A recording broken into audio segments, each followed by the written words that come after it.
What happens when the guardian of a mountain disappears? The lush forest of Mount Makiling once thrived under the protection of Maria Makiling, a spirit as kind as she was powerful. But one day, she vanished, leaving the land to wither and the people to face the consequences of their greed.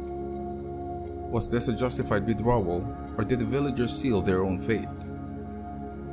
In the days of old, before the mountains lost their magic and the forests were still revered, there was a spirit who lived among the trees of Mount Makiling. Her name was Maria Makiling. She was a guardian of the land, a being as old as the earth itself, and as kind as she was mysterious. Maria was known throughout the villages that surrounded the mountain. She was a real presence, tangible, felt in the rustle of the leaves and the whisper of the wind. The villagers spoke of her beauty, unmatched by any mortal. Her hair flowed like the rivers that ran down the mountain slopes, and her skin, fair as the blossoms that bloom in the forest, glowed with a light that was not of this world. But it was not her beauty that made Maria beloved. It was her kindness. Maria Makiling was a protector, a giver. She cared for the people who lived near her mountain, providing them with bountiful harvests and ensuring that their fields never went dry. She would leave gifts for the poor, baskets of golden rice, fresh fruits that never spoiled, and bundles of firewood to keep them warm during the cold nights.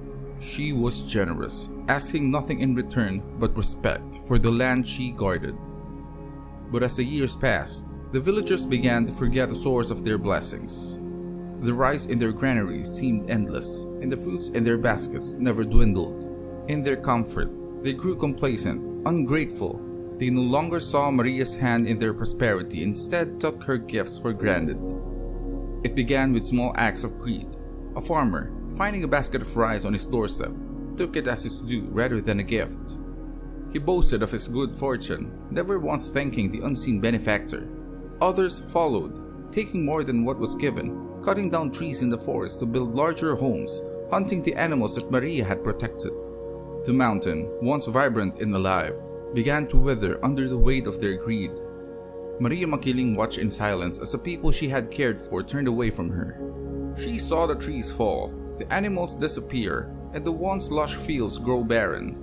Her heart, once full of love for the villagers, began to harden. Yet she saw hope that they would remember, that they would return to the old ways, to the respect and gratitude they once had.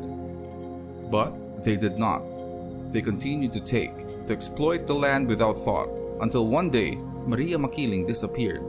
She withdrew from the world of men, retreating into the depths of the mountain. The gifts stopped coming, the fields ceased to yield their harvests, and the villagers began to suffer.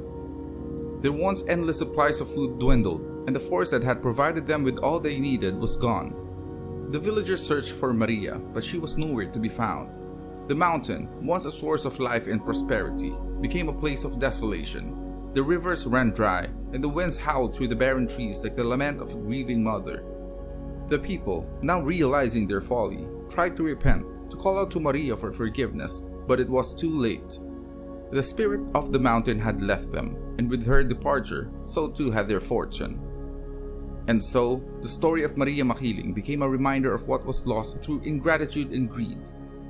The elders would tell the young ones of the time when the mountain was alive with the spirit of a kind and generous guardian, and they would speak of the day when she disappeared, leaving behind only the memory of her grace. The mountain still bears her name, but Maria Makiling is no longer seen.